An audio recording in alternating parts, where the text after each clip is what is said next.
കബീർക്ക, നമസ്കാരം ശരി പറയണം. എന്തൊക്കെയുണ്ട് എന്താണ് വിശേഷങ്ങളൊക്കെ? വിശേഷം? സുഖാടോ? സുഖം. ഞാനേ ആ തുടരും കബീർക്ക കണ്ടെന്ന് ഞാൻ അറിഞ്ഞു. ഞാൻ ഇന്ന് വൈകുന്നേരം പോയി കണ്ടു. അതെ, അപ്പൊ ഈ കബീർക്കാന്റെ അടുത്ത് തുടരുവിന്റെ വിശേഷങ്ങളും അതിന്റെ റിവ്യൂ ഒന്നും ഞാൻ പറയുന്നില്ല. ഉം, കബീർക്ക് പിന്നെ സാധാരണക്കാരൻ എന്നുള്ള രീതിയിൽ ഉം, ഒരു ഉം. സിനിമയെ നന്നായിട്ട് വിലയിരുത്താനും കഴിവുള്ള ഒരു വ്യക്തി എന്നുള്ള രീതിയിൽ നല്ല രീതിയിൽ തന്നെ പറഞ്ഞിരുന്ന അറിയാം. അതുകൊണ്ട് ഞാൻ ചോദിക്കുന്നു, തുടരും തീർച്ചയായും. എങ്ങനെയുണ്ട്? ഒരു സാധാരണ പ്രേക്ഷകന് ഉം. സംബന്ധിച്ചിടത്തോളം തുടരും എന്നുള്ള സിനിമ എങ്ങനെയുണ്ട്? തുടരും പറയുന്ന സിനിമ ഒരു സാധാരണ സിനിമയാണോ എന്ന് ചോദിച്ചാൽ അല്ല.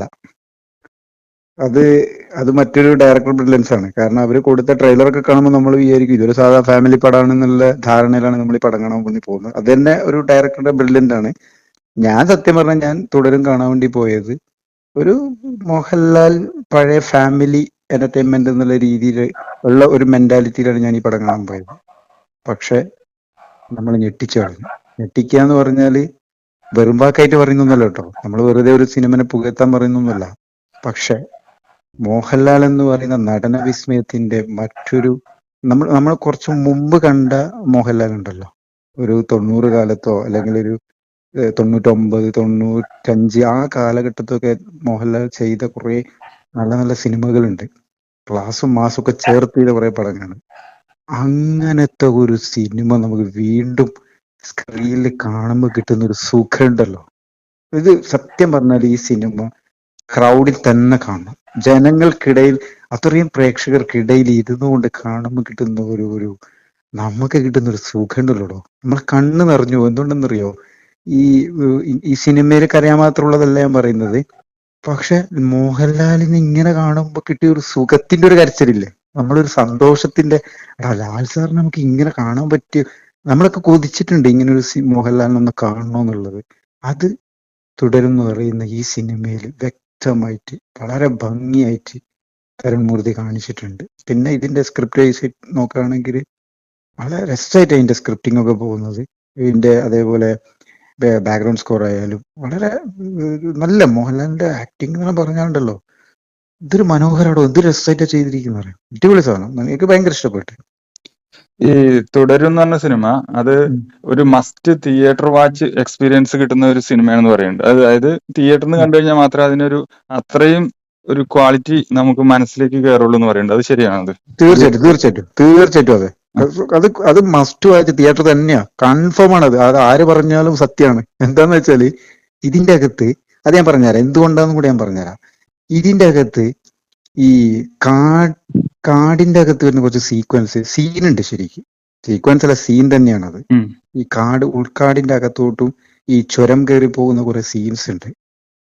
അത് ആ സീനിൽ അവർ കൊടുത്ത ബാക്ക്ഗ്രൗണ്ട് സ്കോറും അതിന്റെ ഒരു എഫക്ട്സും ഭയങ്കര ഫീലാണോ തിയേറ്ററിൽ.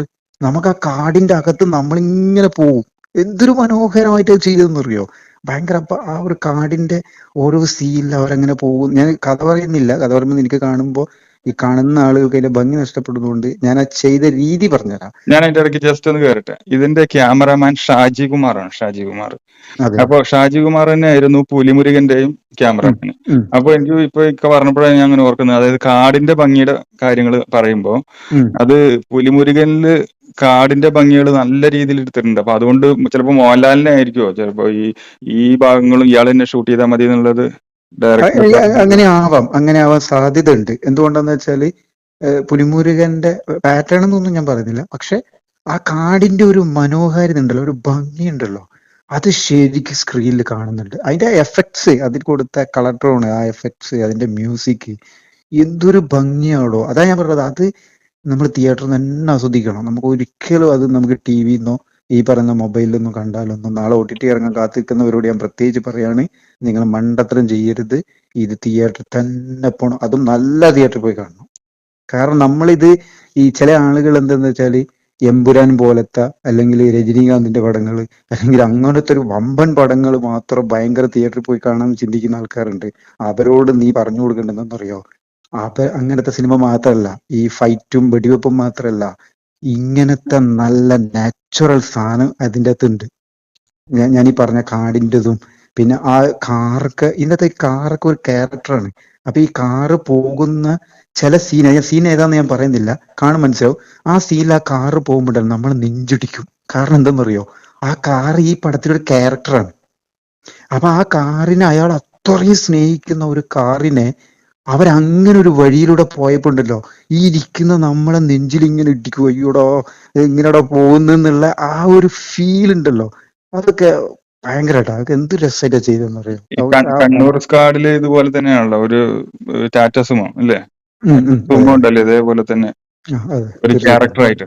ക്യാരക്ടറായിട്ട് ഇത് അതിനേക്കാളും, കാരണം അതിന്റെ അകത്ത് ഉള്ളതിനേക്കാൾ ഈ കാറിന് ഒരു പ്രാധാന്യം കൊടുത്തിട്ടുണ്ട്. വളരെ വളരെ ഭംഗിയായിട്ട് കൊടുത്തിട്ടുണ്ട് ആ കാറിനോടുള്ള. എന്നാല് അതെന്തിനാണെന്ന് ഞാനിങ്ങനെ സത്യം പറഞ്ഞാൽ ഈ സിനിമ കണ്ടുകൊണ്ടിരിക്കും, ഈ കാറിനോട് എന്തായിരിക്കും ഇയാൾക്ക് ഇത്ര വലിയ കമ്മിറ്റ്മെന്റ് എന്ന് പറഞ്ഞപ്പോ വെറും ഒറ്റ വാക്കിയാണ് അത് പറഞ്ഞു തീർത്തത്. അതായത് ഈ കാറിനോടുള്ള മുഹബത്ത്, സ്നേഹം എന്താണ് എന്നുള്ളത് ഒറ്റ വാക്കിലാണ് ലാൽ സാർ പറഞ്ഞു ഒഴിവാക്കിയത്. ഇത് ഇന്ന കാരണം കൊണ്ടാണ് എനിക്ക് ഈ കാറ് വിടാൻ പറ്റാത്തത് എന്ന് വളരെ ഇതായിട്ട് പറയുമ്പോ, ശരിക്ക് പറഞ്ഞാല് അത് മോഹൻലാലിന് പകരം ആ സീന് വേറൊരാളെ പറഞ്ഞിരുന്നെങ്കിൽ ഒരു പക്ഷെ അവിടെ ട്രോൾ വരാൻ സാധ്യതയുണ്ട്. ഈ കാരണം ട്രailerലും വ്യക്തമായിട്ട് ഈ കാറിനെ കുറിച്ച് തന്നെ പരാമർശിക്കുന്നുണ്ട്. കാർ തരൂല എസ് ഐ അതെ, പറയുന്നില്ലേ? ഉണ്ട് ഉണ്ട് ഉണ്ട്. അതെ തരൂല, അങ്ങനത്തെ ഒരു ഡയലോഗാണല്ലോ പുള്ളി പറയുന്നത്. അതെ അതെ, തീർച്ചയായിട്ടും തീർച്ചയായിട്ടും അല്ലേ? അതൊക്കെ ഉണ്ട് ഈ ഉണ്ട്. കോമഡി അതൊക്കെ കാണുമ്പോൾ ഒരു കോമഡി കൂടി കൂടുതലായിട്ട് കയറി വരുന്ന പോലെ തോന്നുന്നുണ്ട്. എങ്ങനെയുണ്ട് കോമഡി ഭാഗങ്ങളൊക്കെ എങ്ങനെയുണ്ട്? കോമഡി കോമഡി എന്ന് പറഞ്ഞാല് ഞാൻ പറഞ്ഞില്ലേ, നമുക്ക് ഒരു 90 കാലഘട്ടത്ത് നമ്മൾ ലാൽ സാറിനെ കണ്ട ഒരു സ്റ്റൈലുണ്ട്. അതായത് നമ്മൾ ഈ ശരീരം അങ്ങോട്ട് ലൂസ് ചെയ്യാൻ കണ്ടിട്ടില്ലേ? മോഹൻലാൽ ചില സിനിമ മൊത്തത്തിൽ ലൂസാക്കുക ശരീരം, മൊത്തമായിട്ടൊരു ഫ്ലെക്സിബിലിറ്റി. മൊത്തത്തിൽ ആ ക്യാരക്ടറിനോട് ഭയങ്കരമായ നീതി പുലർത്തുക. അത് വേറെ കാര്യം കേട്ടോ.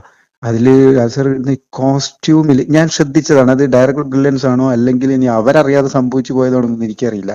ഇതിനകത്ത് ഈ പോലീസ് സ്റ്റേഷനിലൊക്കെ ലാൽ സാർ കയറി പോകുമ്പോ അപ്പൊ ഇടുന്ന ഡ്രസ്സ് ഉണ്ട്, ഞാൻ ശ്രദ്ധിച്ചിരുന്നത്. അന്നേരം ഈ ലാൽ സാർ ഇടുന്ന മുണ്ടുണ്ടല്ലോ, അത് എനിക്ക് തോന്നുന്നത് അവരത് അറിഞ്ഞു ചെയ്തതാണോ ഓട്ടോമാറ്റിക് സംഭവിച്ചതാണോ എന്നൊന്നും എനിക്കറിയില്ല. ആ മുണ്ട് ഇടുന്ന ഒരു രീതിയുണ്ട്, അതൊരു സാധാരണ മിഡിൽ ക്ലാസ് ഇടുന്ന ഒരു സ്റ്റൈലിഷ് ഉണ്ട്. ഈ ഓരോരുത്തർക്കും ഓരോ ഇതിന് ഇപ്പൊ ഒരു റിച്ച് ആയ ഒരു മനുഷ്യൻ ഇടുന്ന പോലെയല്ല ഒരു മിഡിൽ ഇരിക്കുന്ന ഒരാൾ മുണ്ടിടുക. വസ്ത്രധാരണത്തിലൊക്കെ ഒരുപാട് ശ്രദ്ധിക്കാറുണ്ട്. അത് വരെ അത് അവര് ബ്രില്യന്റ് ആണോ ഇനി അറിയാതെ സംഭവിച്ചാണോ എന്ന് എനിക്കറിയില്ല. പക്ഷെ അതുവരെ ഞാൻ ശ്രദ്ധിച്ചതാ. അതിൽ മോഹൻലാൽ ആ പോലീസ് സ്റ്റേഷനിൽ കയറി വരുമ്പോ ആ മുണ്ടിട്ട സ്റ്റൈല് ഞാൻ നോക്കിയിട്ടുണ്ട്. ഒരു സാധാരണക്കാരൻ വീട്ടിൽ നിന്ന് ഇറങ്ങി പോകുമ്പോ ഒരു അലങ്കോലമായിട്ട് മുണ്ടിട്ടിട്ട് പോകില്ലേ, അങ്ങനെ പോകുന്ന ഒരു അതേപോലെ ഇതിന്റെ അകത്ത് പിന്നെ എല്ലാ സിനിമയിലും പറഞ്ഞ മീശ വിരിച്ച് മടക്കി കുത്തിയടിക്കുന്ന ഒരു ലാൽ സാറിനെ നമ്മൾ കാണാൻ ആഗ്രഹിക്കാന്നൊക്കെ പറയുമല്ലോ. പക്ഷെ ഇതിന്റെ അകത്ത് മുണ്ട് മടക്കുമ്പോ നമ്മള് ഒരു മ്യൂസിക് സപ്പോർട്ട് ഇല്ലാതെ നമ്മൾ കൈയടിച്ചു പോകുന്ന രംഗമുണ്ട്.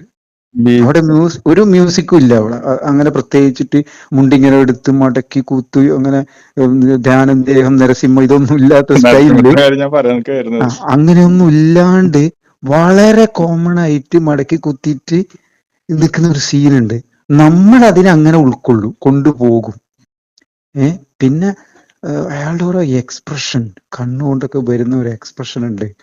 അതൊക്കെ ഒടിയൻ എന്നുള്ള സിനിമ ഇറങ്ങിയതിനു ശേഷം മോഹൻലാലിന്റെ മുഖത്ത് അങ്ങനെ കൂടുതലായിട്ട് എക്സ്പ്രഷൻസ് ഒന്നും വരുന്നില്ല എന്നുള്ളൊരു. പക്ഷെ ഇതിൽ കൃത്യമായിട്ടുണ്ട്. ഇതിലൊരു സീന് ഞാൻ പറഞ്ഞുതരാം, ഒരൊറ്റ സാധനം ഞാൻ പറഞ്ഞുതരാം, അത് സ്പോയിൽ ആവില്ല, അതുകൊണ്ട് ഞാൻ പറഞ്ഞുതരാം. ഇതിനകത്ത് പോലീസ് സ്റ്റേഷനിൽ നിന്ന് ഇയാള് പിന്നെ ഈ വില്ലന്മാരാന്നുള്ളത് ഞാൻ പറയുന്നില്ല, ആരായ ആളുകള് ഈ ക്യാരക്ടർ ഷൺമുഖത്തിന് തല്ലുന്നുണ്ട്. അപ്പൊ നമ്മൾ ആഗ്രഹിക്കും പ്രേക്ഷകരോട് ഇവർക്ക് തിരിച്ചൊന്ന് കൊടുക്കണമായിരുന്നു എന്നുള്ളൊരു സാധനം അങ്ങോട്ട് വരുമ്പോഴേക്ക് ഒരടി അടിക്കുന്നുണ്ട്. അടിന്ന് പറഞ്ഞിട്ടുണ്ടല്ലോ, എന്നാലെ നമ്മളിങ്ങനെ തിയേറ്ററിൽ നിന്നുണ്ടല്ലോ അങ്ങനെ അടിക്കുന്നുള്ളൊരു സാധനം ഉണ്ടല്ലോ, കൊടുക്കുന്നുള്ളൊരു സാധനം. ആ സാധനത്തിൽ മോഹൻലാൽ തിരിഞ്ഞു വരുമ്പോ ആ ഫേസിൽ വന്ന ഒരു സാധനം ഉണ്ട് എന്റെ ശ്രീജി. അടുത്ത കാലത്തൊന്നും ഞാൻ മോഹൻലാൽ ഇങ്ങനെ ഒരു സാധനം കണ്ടിട്ടില്ല. അപ്പൊ വന്ന ഫേസിൽ വന്ന ആ ദേഷ്യവും ആ ഒരു ആ ഒരു നോട്ടം, ആ എക്സ്പ്രഷൻ അവിടെ ശരിക്കുണ്ടല്ലോ. 50 വയസ്സ് 60 വയസ്സുള്ള ഒരു 55 വയസ്സുള്ള മനുഷ്യനൊന്നും നമുക്ക് ഫീൽ ചെയ്യൂല. പറഞ്ഞ ഒരു പഴയതിനെക്കാട്ടിലും പുതുമയോട് കൂടിയിട്ട് പഴയൊരു മോഹൻലാലിനെ നമുക്ക് തിരിച്ചു കിട്ടി അല്ലെ? തീർച്ചയായിട്ടും അതെ. ഇനിയിപ്പോ ലാലേട്ടന്റെ അതേപോലെ തന്നെ അതിനേക്കാൾ ഒരുപടി മുകളിലാണ് ഇതിലൊരു വില്ലൻ എന്ന് പറയുന്നുണ്ട്. ആ വില്ലനെ കുറിച്ച് എന്താണ് അഭിപ്രായം? വില്ലന്റെ പറയുകയാണെങ്കിൽ ജോർജ് സാർ അതല്ലേ? ജോർജ് സാർ, അത് ഞാൻ വേറെ കാര്യം പറഞ്ഞുതരാം. അദ്ദേഹത്തെ കുറിച്ച് പഠിക്കുകയാണെങ്കിൽ പുള്ളി ഒരുപാട് ഇന്റർനാഷണൽ പരസ്യം ചെയ്ത വലിയൊരു കമ്പനി സ്വന്തമായിട്ടുള്ള ഒരു വലിയൊരു പുള്ളിയാണ്. പുള്ളി തന്നെ പറഞ്ഞിട്ടുണ്ട്, ഞാൻ ഇനിയൊരു സിനിമ ചെയ്യണമെന്ന് തോന്നുന്നില്ല, ഞാൻ ചെയ്യില്ല എന്നൊക്കെ പുള്ളി തന്നെ പറഞ്ഞിട്ടുണ്ട്. പക്ഷെ ഇവിടെ ഇന്ന് കേരളത്തിൽ മൊത്തം ചർച്ച എന്ന് വെച്ചാൽ മറ്റൊരു NF വർഗീസ്, മറ്റൊരു ഷമി തിലകന്റെ സൗണ്ട് എന്ന് പറഞ്ഞുകൊണ്ടിരിക്കുന്നുണ്ട് ആളുകൾ. പക്ഷെ വേറെ കാര്യം പറയാം, ഒരിക്കലും NF വർഗീസ് എന്ന് പറയുന്ന ഒരു മനുഷ്യനെയൊന്നും കമ്പയറും ചെയ്യരുത്. അങ്ങനെയല്ല, അദ്ദേഹം ചെയ്യേണ്ടത് അദ്ദേഹം ഭംഗി ചെയ്തിട്ടുണ്ട്. പക്ഷെ അവിടെ കൊണ്ടുപോയിട്ട് NF വർഗീസിന് പകരക്കാരൻ എന്ന് പറഞ്ഞ് ഈ കേരളത്തിലെ സ്ഥിരം പ്രേക്ഷകർ പറയുന്നത് ആ ഒരു ഹെയർ സ്റ്റൈൽ അങ്ങനെ ആയതുകൊണ്ടായിരിക്കും ചിലപ്പോ അങ്ങനെ പറയുന്നത്. അത് അതിന്റെ ആവശ്യമില്ല. കാരണം എന്താ വെച്ചാൽ NF വർഗീസ് ചെയ്ത് വെച്ച സാധനം എന്ന് പറയുന്നത് അയാളുടെ മാത്രം സാധനമാണ്, അത് മറ്റൊരാളും ചെയ്തിട്ടില്ല. അതേപോലെ പുള്ളി ചെയ്തു വെച്ച സാധനം എന്ന് പറഞ്ഞാല് നാളെ വേറൊരു നടന് കൊടുത്താൽ ചെയ്യാനൊക്കെ പറ്റും. പക്ഷെ ഞാൻ പറഞ്ഞു വന്നത്, കൊടുത്ത ക്യാരക്ടറിനോട് ഭയങ്കരമായി നീതി പുലർത്തിയിട്ടുണ്ട്. 100% നീതി പുലർത്തുക. ഒന്ന്, പുള്ളിയുടെ ശബ്ദം നല്ല സൂപ്പർ ശബ്ദമാണ്. ഒരു ഡബിങ്ങും കൊടുത്തില്ല, പുള്ളിയുടെ സ്വന്തം ശബ്ദം. 2, പുള്ളിയുടെ, അതായത് മോഹൻലാലിനെ പോലത്തെ ഒരു നടന് ഒരു ഓപ്പോസിറ്റ് വില്ലന് കൊടുക്കാൻ പറ്റിയൊരു വ്യക്തി. പിന്നെ പുള്ളിയുടെ ഒരു ഫ്ലെക്സിബിലിറ്റിയുടെ ഏറ്റവും വലിയ ഗുണം എന്താന്ന് വെച്ചാൽ, പുള്ളി ആദ്യമായി ചെയ്ത ഒരാളാണ് നമുക്ക് ഫീൽ ചെയ്യില്ല. ഇതിൻ്റെ അകത്ത് ഈ പിന്നെ മോഹൻലാൽ ഈ പറയുന്ന പോലീസ് ഇൻസ്പെക്ടറെ കാണാൻ വേണ്ടിയിട്ട് പോകുമ്പോൾ അയാള് പിന്നെ യൂറിൻ പാസ് ചെയ്തുകൊണ്ടിരിക്കുക. അപ്പൊ അവിടെ നിന്ന് തിരിഞ്ഞു നിന്നിട്ട് ചോദിക്കുന്ന ഒരു ചോദ്യമുണ്ട്, എന്തൊരു നാച്ചുറാലിറ്റി എന്നറിയാം ആ ചോദ്യം. ആ പറച്ചിലൊന്നും ഒരിക്കലും ഒരു ആദ്യമായിട്ട് ആക്ട് ചെയ്യുന്ന ഒരു നടനിൽ നിന്ന് വരുന്നതല്ല അതൊന്നും. അതൊക്കെ അത്ര നാച്ചുറൽ ആയിട്ടാണ് പുള്ളി ചോദിക്കുന്നത്. എന്ത് രസമായിട്ടൊക്കെ ചെയ്തെന്നറിയാം. എനിക്ക് തോന്നുന്നത് എന്താണെന്നറിയാം, ഇയാൾ തന്നെയാണ് ഈ വോഡഫോണിന്റെ പരസ്യങ്ങള്, അതുപോലെ വെച്ചിട്ട് അങ്ങനെ ഒരുപാട് ലെജൻസിന്റെ കൂടെ വർക്ക് ചെയ്തിട്ടുണ്ട്. അപ്പൊ ഓൾറെഡി ചിലപ്പോൾ മോഹൻലാലിന്റെ കൂടെയും വർക്ക് ചെയ്തിട്ടുണ്ടാവും. തീർച്ചയായിട്ടും. അപ്പൊ അങ്ങനെ വരുമ്പോ ഒരു പുള്ളി അത്രയും അപരിചിതനായിട്ട് കാണേണ്ട ആളല്ല. ഇപ്പൊ നമ്മളൊക്കെ മോഹൻലാലിനെ എന്ന് പറയുമ്പോ അയ്യോ ലാൽ സാർ, അയ്യോ എന്ത് ചെയ്യും, അങ്ങനെയൊക്കെ ഒരു പേടി ഉണ്ടാവും. ഇയാളെ സംബന്ധിച്ചിടത്തോളം അത്രയും ഉണ്ടാവില്ല. കാരണം മോഹൻലാല് മോഹൻലാൽ അഭിനയത്തിന്റെ ഒരു കുലപതിയാണെങ്കിൽ ഇയാള് ആർട്ട് ഫിലിമിന്റെ ഒരു കുലപതിയാണ്. അപ്പൊ ഈ ശ്രീകുമാർ മേനോനൊക്കെ ആയിട്ട് നല്ല ബന്ധമായിരിക്കും. അപ്പൊ അങ്ങനെ ഒരു ചിലപ്പോ മോഹൻലാലാണ് മിക്ക മികച്ച വില്ലന്മാരെ കൊണ്ടുവന്നിട്ടുള്ളത് പറയുന്ന കിലുക്കത്തിലൊക്കെ കണ്ടില്ലേ. അപ്പൊ അതുപോലെ കൊണ്ടുവന്നാണെന്ന് പറയാൻ പറ്റില്ല. എന്തായാലും വില്ലൻ വേഷം കലക്കിയല്ലേ. ശോഭന കുറെ നാളത്തിന് ശേഷമാണല്ലോ തിരിച്ചു വരുന്നത്. അതേപോലെ ഇപ്പൊ ശോഭനയുടെ പറയുകയാണെങ്കിൽ, ശോഭന മേഡത്തിന്റെ പറയുകയാണെങ്കിൽ എന്താന്ന് വെച്ചാല്, ഇതിന്റെ അകത്ത് ഈ പറയുന്ന പോലെ തന്നെ ഈ ഇവരെ ഉപദ്രവിക്കുന്ന ഒരു സീനുണ്ട്. അപ്പോ ഡയലോഗൊന്നുമില്ല. അപ്പോ ഡയലോഗ് അവിടെ ഞാൻ പറയുന്ന സീനില്ല എന്നാണ് പറയുന്നത്. അവിടുന്ന് ശോഭന മേഡത്തിന്റെ ഒരു നോട്ടുണ്ട്. അതായത് ഈ പോലീസുകാരൻ പറയുന്നതെല്ലാം വിശ്വസിച്ചു എന്ന് പോലീസുകാരനെ ധരിപ്പിച്ചുകൊണ്ട് അയാൾക്കിട്ട് പണി വരുന്നുണ്ട് എന്നുള്ളൊരു സാധനമുണ്ട്. ഇത് അങ്ങനെ ഉണ്ടല്ലോ ചില ആളുകൾ, താൻ പറഞ്ഞൊക്കെ ഞാൻ വിശ്വസിച്ചു എന്ന് താൻ വിശ്വസിച്ചിരുന്നോ, തനിക്കുള്ള പണി വരുന്നുണ്ട് എന്നുള്ള ഒരു സാധനം ഒരു ഡയലോഗും ഇല്ലാതെ ഒരൊറ്റ നോട്ടത്തിൽ കൊടുക്കുന്ന ഒരു സാധനമുണ്ട്. അത് എത്ര ആളുകൾക്ക്, എത്ര പ്രേക്ഷകർക്ക് അത് മനസ്സിലായി എന്ന് എനിക്കറിയാം. പക്ഷെ എനിക്കത് മനസ്സിലായി. അത് ആ നോട്ടത്തിലുണ്ടല്ലോ എല്ലാം ഉണ്ട്. അതായത് തനിക്കുള്ള പണി പുറകെ, കാരണം അയാള് ഇവരെ പോയിട്ട് വെറുപ്പിക്കുന്നുണ്ട് ഈ ക്യാരക്ടറിനെ. അതായത് മോഹൻലാൽ എന്ന് പറയുന്ന വ്യക്തിയാണ് ഇന്നത് ചെയ്തത്, അത് നിങ്ങൾ അനുഭവിക്കുന്നത് ഇന്ന കാരണം എന്ന് പറഞ്ഞിട്ട് വിശ്വസിപ്പിക്കുകയാണ്. ഞാൻ കഥ സ്പോയിലാന്നുകൊണ്ടാണ് ഇങ്ങനെയൊക്കെ പറയുന്നത് കേട്ടോ.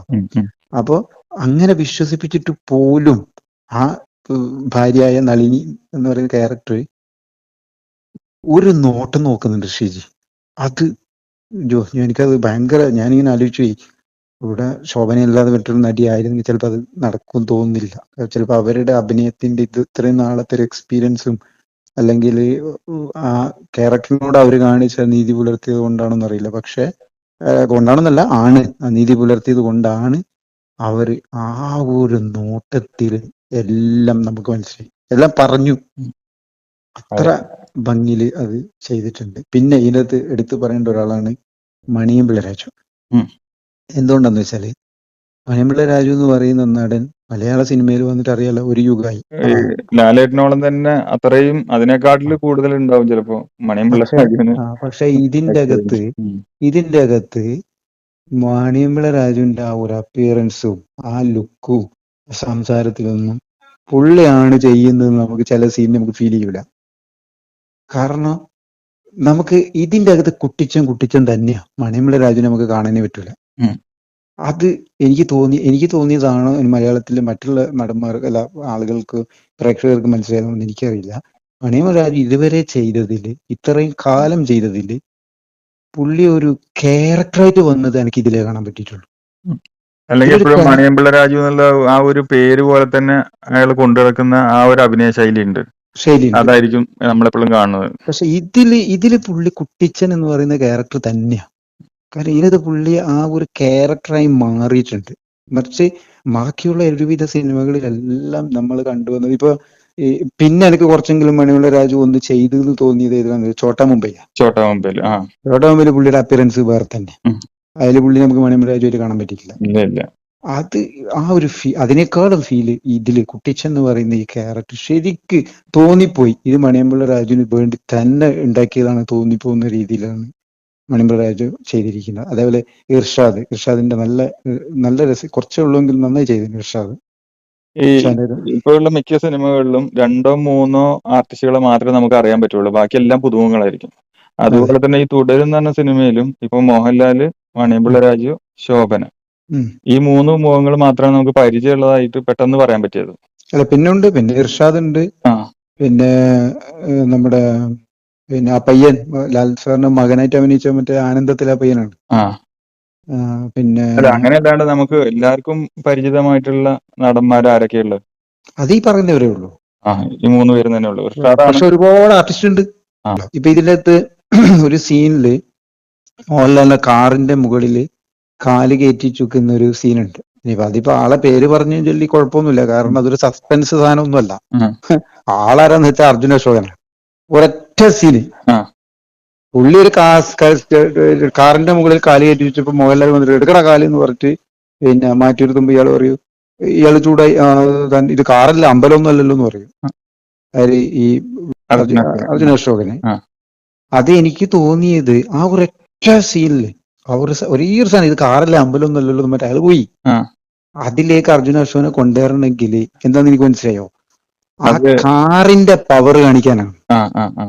അതായത് അവിടെ വേണമെങ്കിൽ ഒരു ജൂനിയർ ആർട്ടിസ്റ്റ് മതി, അല്ലെങ്കിൽ ഒരു പുതിയ ആള് മതി, ഏതെങ്കിലും ഇന്ന് വരെ കാണാത്തൊരു മനുഷ്യൻ പറഞ്ഞാലും ആ സീന് ഇതാക്കാൻ പറ്റൂ. പക്ഷെ അവിടെ അർജുനെ പോലത്തെ ഒരു ആക്ടറെ തന്നെ കൊണ്ടുവന്ന് ഇടണമെങ്കിൽ ആ കാറിന്റെ പവർ എന്താണെന്ന് പ്രേക്ഷകനെ അറിയിക്കാൻ വേണ്ടി, അതായത് ആ കാറിന് മോഹൻലാൽ എന്ന് പറയുന്ന അല്ലെങ്കിൽ ഈ ക്യാരക്ടറിന് ഷൺമുഖത്തിന് കാറിനോട് എത്രമാത്രം സ്നേഹവും പിന്നെ ആ കാറിനോട് എന്തുമാത്രം ഇതുണ്ട് എന്ന് കാണിക്കാൻ വേണ്ടിയാണ് അവർ അർജുനെ തന്നെ കൊണ്ടുവന്നിട്ടുള്ളത് അവിടെ. ഈ അടുത്ത കാലത്ത്, അതായത് ഒരു 5 വർഷത്തിന്റെ ഇടയ്ക്ക് കണ്ടതിൽ വെച്ചിട്ട് ഏറ്റവും മികച്ച ഒരു സിനിമയായിട്ട് ഈ തുടരിനെ നമുക്ക് കാണാൻ പറ്റും. അതിനെക്കാട്ടിലും മികച്ച സിനിമ ഈ 5 വർഷത്തിന്റെ ഇടയ്ക്ക് ഇറങ്ങിയിട്ടുണ്ടോ? അല്ല, പടമൊക്കെ നമ്മളങ്ങനെ ഒരു പടത്തിനും കമ്പയർ ചെയ്തിട്ട് അന്നതുപോലെ ഇല്ല അല്ലെ ഇന്നതുപോലെ ആണ് അതിലൊന്നും ഞാൻ പറയുന്നില്ല. ഇപ്പൊ നമ്മളിപ്പോ ജിത്തു ജോസഫിന്റെ പടത്തെക്കാളും ഇതുണ്ട്, അല്ലെങ്കിൽ ഇതിനെ ബോറാണ് ജിത്തുവിന്റെ പടം, അല്ലെങ്കിൽ പൃഥ്വിരാജ് ചെയ്തതായിരുന്നു ഭംഗി, അല്ലെങ്കിൽ അതിനേക്കാളും നല്ലതാണ്, അങ്ങനെയൊന്നുമല്ല പറയുന്നത്. ഞാൻ പറയുന്നത് നമ്മൾ പ്രേക്ഷകരെ സംബന്ധിച്ചിടത്തോളം മോഹൻലാൽ എന്ന് പറയുന്ന ഒരു എന്താ പറയാ ഒരു അധികായൻ സ്വഭാവം ഉണ്ട് അല്ലെ. മോഹൻലാൽ അവിടെ വന്നാലും മോഹൻലാൽ, അതല്ല, മോഹൻലാലിന്റെ ഉള്ളിലൊരു നടനുണ്ട്. ആ നടനെ കാണണമെങ്കിൽ ഈ സിനിമ കണ്ടാൽ മതി എന്നാണ് ഞാൻ പറഞ്ഞത്. കുറച്ചു കാലത്തിന് ശേഷമാണ് പറയുന്നത്. അല്ലാതെ പിന്നെ ദൃശ്യത്തെക്കാളും നല്ലതാണ് ഇത്, അല്ലെങ്കിൽ ദൃശ്യം പോരാ ഇതാണ് നല്ല, അങ്ങനെയൊന്നുമില്ല. ദൃശ്യ സമയത്ത് ഏറ്റവും നല്ല പടമായിരുന്നു. ഓരോ സമയത്തും ഇപ്പൊ ചിലപ്പോ ദൃശ്യം ഇറങ്ങിയെന്നുണ്ടെങ്കിൽ ചിലപ്പോ അന്നത്തെ ആ ഒരു സ്വീകാര്യത ഇപ്പൊ കിട്ടിയെന്ന് വരില്ല. അതാണ് ഞാൻ പറഞ്ഞത്. അപ്പൊ നമ്മൾ ഒരിക്കലും ഒരു പടത്തിനെ കൊണ്ടുവന്നിട്ട് കമ്പയർ ചെയ്യുകയോ അല്ലെങ്കിൽ ആ പടത്തേക്കാൾ നല്ലത് ഈ പടം അല്ലെങ്കിൽ ഈ പടത്തിനേക്കാൾ കുറച്ചുകൂടി ബെറ്റർ, അതല്ല. ഓരോ കാലഘട്ടത്തിൽ ഇപ്പൊ ലൂസിഫർ അതിന്റെ സമയത്ത് നല്ല പടമായിരുന്നു. ഇന്നിപ്പോ ലൂസിഫർ കൊണ്ടുവന്നിട്ട് ചിലപ്പോൾ നമുക്ക് കാണണം പറ്റണമെന്നില്ല, ഇഷ്ടപ്പെടണമെന്നില്ല. ഇനിയിപ്പോ തുടരും ഇന്ന് നമുക്ക് ഇഷ്ടമായി, തുടരും ഒരു 1-2 കൊല്ലം കഴിഞ്ഞിട്ട് ഇറങ്ങിയാൽ ചിലപ്പോൾ നമുക്ക് ഇഷ്ടപ്പെടണമെന്നില്ല. പക്ഷെ നമ്മൾ പറഞ്ഞു വരുന്നത് എന്താണ്, ഞാൻ ഈ പറഞ്ഞു വരുന്നതിന്റെ പൊരുള് മോഹൻലാൽ എന്ന് പറയുന്ന ആ ഓറ മാറ്റിയിട്ട് അവിടെ മോഹൻലാൽ എന്ന നടൻ കുറിച്ച് സംസാരിക്കുമ്പോൾ ആണ് തുടരുമെന്ന് പറയുന്ന സിനിമക്ക് പ്രാധാന്യം. ഇവിടെ നിങ്ങളിപ്പോ മോഹൻലാൽ എന്ന് പറയുന്ന മനുഷ്യനാണ് നിങ്ങളുടെ പവർ കൊടുക്കുന്നതെങ്കിൽ തുടരിനെക്കാട്ടി നല്ല സിനിമ വേറെ ഉണ്ട് നമുക്ക് പറയേണ്ടി വരും.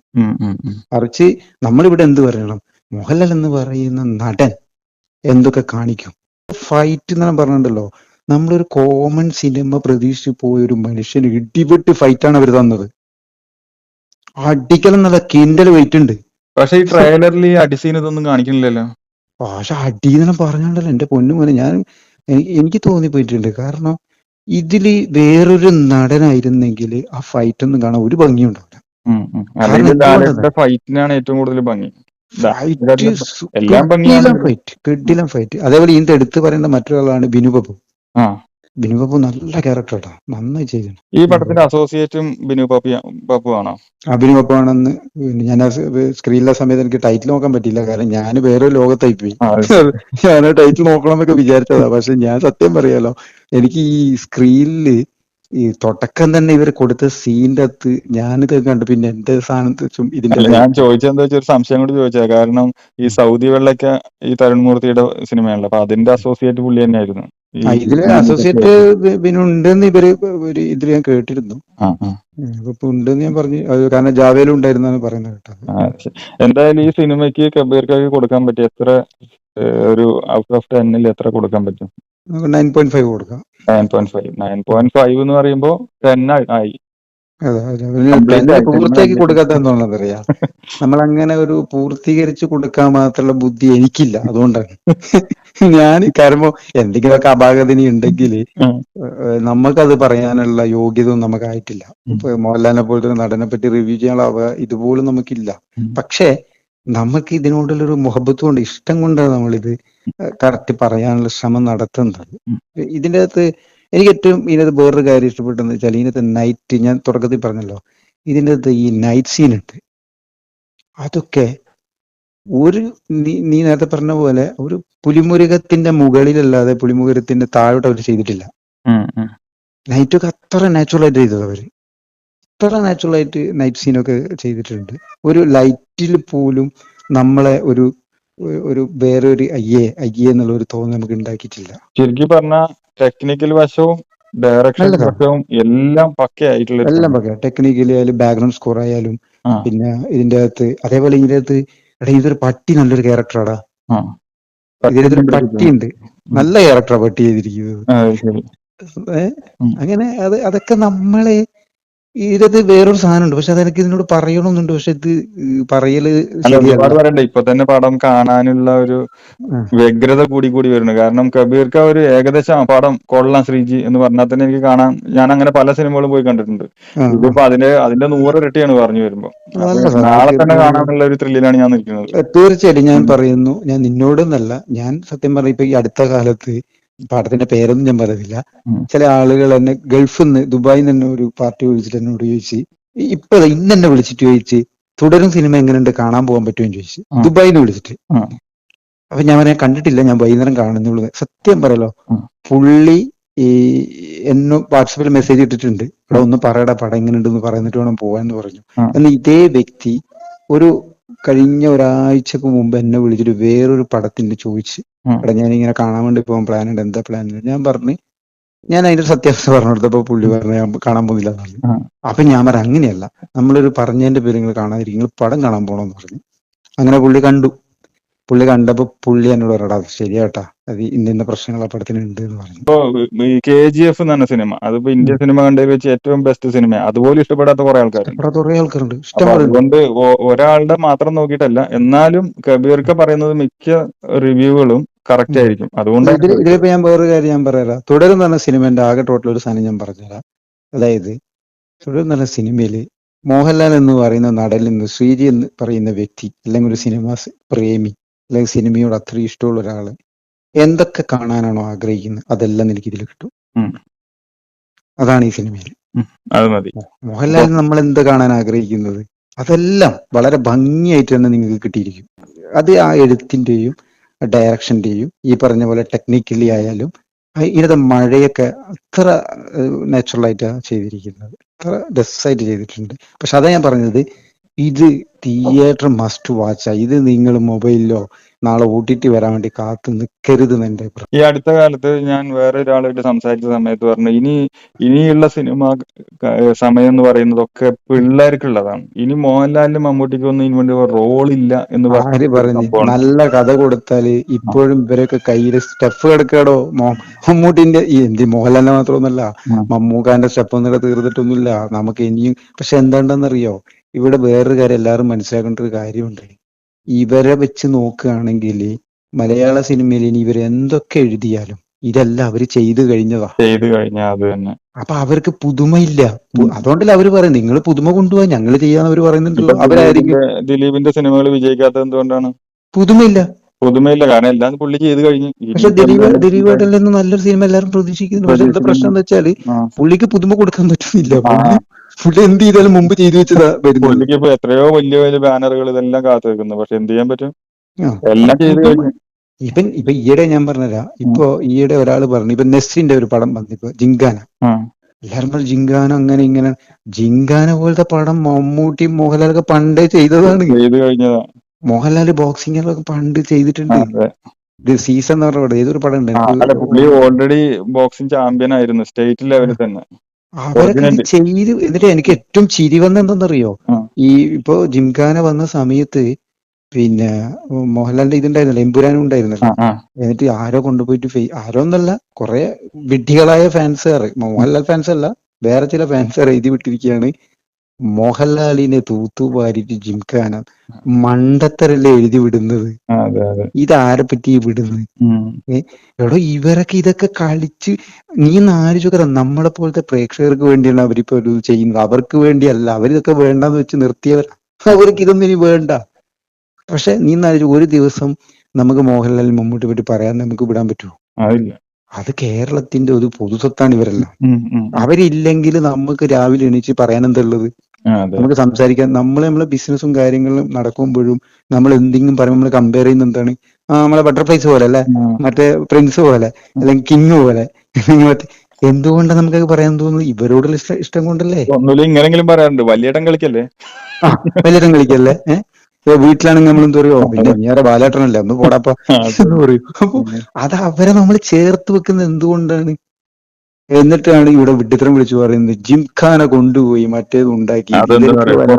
എന്തൊക്കെയോ അറിയുന്ന പോലെ കുറെ റിവ്യൂവേഴ്സ് ഉണ്ട്, എല്ലാം അരച്ച് കലക്കി കുടിച്ച കുറെ റിവ്യൂകളുണ്ട്.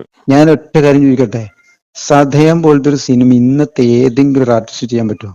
ഒരിക്കലും ഇല്ല. പറ്റുമോ? തനിയാവർത്തനം പോലത്തെ ഒരു സാധനം ഇന്ന് ഏതെങ്കിലും ആർട്ടിസ്റ്റ് ചെയ്യാൻ പറ്റുമോ? പോട്ടെ, അമരം എന്ന് പറയുന്ന ഒരു സാധനം, അമരത്തിൽ അച്ചൂട്ടി എന്ന് പറഞ്ഞൊരു ക്യാരക്ടർ ഇന്ന് ഗഡ്സോടെ ചെയ്യാൻ ഞാൻ ചെയ്യൂന്ന് നെഞ്ച് കൈവച്ച് പറയാൻ പറ്റിയ ഒരു ആർട്ടിസ്റ്റ് എനിക്ക് കേരളത്തിൽ കാണിച്ചു തരാൻ പറ്റുമോ? ഇല്ല. ആരുള്ളത്? എന്തിനാ അങ്ങ് ദൂരെ ഒന്നും പോണ്ട, തന്മാത്ര പോലത്തെ ഒരു സിനിമ ആയിരിക്കും ചെയ്യാൻ പറ്റുമോ? ഒരിക്കലും ഇല്ല. പിന്നെ ഇവർ എന്ത് കണ്ടിട്ടാണ് മമ്മൂട്ടി മോഹൻലാൽ അങ്ങനെ മറ്റേ മറിച്ച്? ഇവർക്ക് എന്താ അവകാശമുള്ളത് ഇത് പറയാൻ? എന്തെങ്കിലുമൊക്കെ ഒന്ന് പറഞ്ഞിട്ട് യൂട്യൂബിൽ കുറച്ച് വ്യൂവേഴ്സ് കയറ്റുണ്ട്, അതിന് വേണ്ടിട്ട്. അല്ലാണ്ടാണ്. അതൊക്കെ ഇവിടെ എഴുത്തിനെ ഇംപ്രൂവ് ചെയ്തിട്ട് ചെയ്യാൻ കപ്പാസിറ്റി ഉള്ള രണ്ട് നടന്മാരെ ഇവര്. താടിയൊന്നും നമുക്ക് ഒരു വിഷയമേ അല്ലാണ്ട് പോയി. ഇപ്പൊ നമുക്ക് എമ്പുരാനിൽ പോലും ചില സീനിൽ മോഹൻലാൽ ആ താടി വെച്ച് കാണുമ്പോൾ നമുക്ക് ഒരു അരോചകം ഫീൽ ചെയ്തിട്ടുണ്ട്. എവിടെക്കോ നമുക്ക് ഫീൽ ചെയ്തു. വെറുതെ ഇപ്പുറത്തെ നിരയൊക്കെ നമ്മൾ ക്രിയേറ്റ് ചെയ്തിട്ട് നമുക്ക് ഫീൽ ചെയ്യുന്നുണ്ട്. പക്ഷേ ഇതിന്റെ അകത്ത് ഈ താടി നമ്മൾ ഈ താടി ഇല്ലെങ്കിലും കുഴപ്പമില്ല, ഇനി ഉണ്ടെങ്കിലും കുഴപ്പമില്ല. കാരണം എന്താ അറിയോ, ആ ക്യാരക്ടർ അങ്ങനെയാണ്. ഷൺമുഖം ഇങ്ങനെയാണ്, അതൊരു കുട്ടിച്ചൻ ഇങ്ങനെ തന്നെയാണ്, അത് നമുക്ക് ഫീൽ ചെയ്യും. അത് ഇർഷാദൊക്കെ നല്ല രസമായിട്ട് ചെയ്തിട്ടുണ്ട്. ബിനു പപ്പു നന്നായി ചെയ്തിട്ടുണ്ട്, നല്ല രസമായിട്ട് ചെയ്തിട്ടുണ്ട്. പിന്നെ എടുത്തു പറയേണ്ട ആൾ തന്നെ ഇതിന്റെ വില്ലൻ അല്ല, മോഹൻലാലിന് പാറ്റ് എതിരാളി. പോളി സാധനം, പോളിയായി. മറുനാടൻ ഷാജൻ സക്രിയ പുള്ളി പറയുന്നുണ്ടായിരുന്നു, ഒരു സമയത്ത് ലാലിനേക്കാൾ ഉയരത്തിലാണ് വില്ലന്റെ സ്ഥാനം എന്നൊക്കെ പറയുന്നുണ്ടായിരുന്നു. അപ്പൊ അതിൽ ഒരു ചെറിയൊരു ക്ലിയറൻസ് ഉണ്ട്. അതാണ് ചോദിച്ചത്, എങ്ങനെ ഉണ്ടായിരുന്നു എന്ന് അറിയാൻ വേണ്ടിട്ട്. നല്ല വില്ലാണ്. പക്ഷെ കാൾ എന്നുള്ള പദമല്ല ഞാനിവിടെ യൂസ് ചെയ്യുന്നത്. ഇവിടെ ഒപ്പത്തിനൊപ്പം എന്ന് പറയുന്നത് രണ്ടുപേരും മനോഹരമായിട്ട് അവർക്ക് നന്നായി ചെയ്തിട്ടുണ്ട്. എന്തായാലും തുടരുവിന് വേണ്ടിയിട്ട് ഇത്രയും നല്ലൊരു റിവ്യൂ തന്ന കബീർക്കാക്ക് ഒരുപാട് നന്ദി. തീർച്ചയായും. കാരണം ഞാനും സത്യം പറഞ്ഞാൽ കൊതിച്ചിരിക്കുകയായിരുന്നു, ഇതൊന്നും ആരോടെങ്കിലും ഒന്നും ഷെയർ ചെയ്യണമെന്നില്ല ആഗ്രഹം എനിക്കുണ്ടായിരുന്നു. കാരണം എന്താന്ന് വെച്ചാൽ നമുക്ക് ഇങ്ങനെ ഉണ്ട്, നല്ലത് കണ്ടിട്ട് ആരോടെങ്കിലും ഒന്ന് ഷെയർ ചെയ്യാൻ ഒരു രസമല്ലേ. നല്ലത് കണ്ടാലും നല്ലതെന്ന് പറയാൻ ഒരു മടിയില്ല എന്ന് പറഞ്ഞ പോലെയാണ്. അതെ, തീർച്ചയായിട്ടും നല്ലതന്നെ നല്ലത് പറയണം. അവിടെ നമ്മൾ ഫാൻസ് ഇല്ലാത്തവന് ഫാൻസ് ഇഷ്ടപ്പെടുന്നവന് മറ്റേതും അങ്ങനത്തെ ഒരു പരിപാടിയും ഇല്ല. ഇത് തുടരും എന്ന് പറയുന്ന സിനിമ മലയാളത്തിലെ മോഹൻലാല് തുടർന്നു കൊണ്ടേയിരിക്കും. എന്തായാലും ഒരുപാട് നന്ദി. Okay, thank you.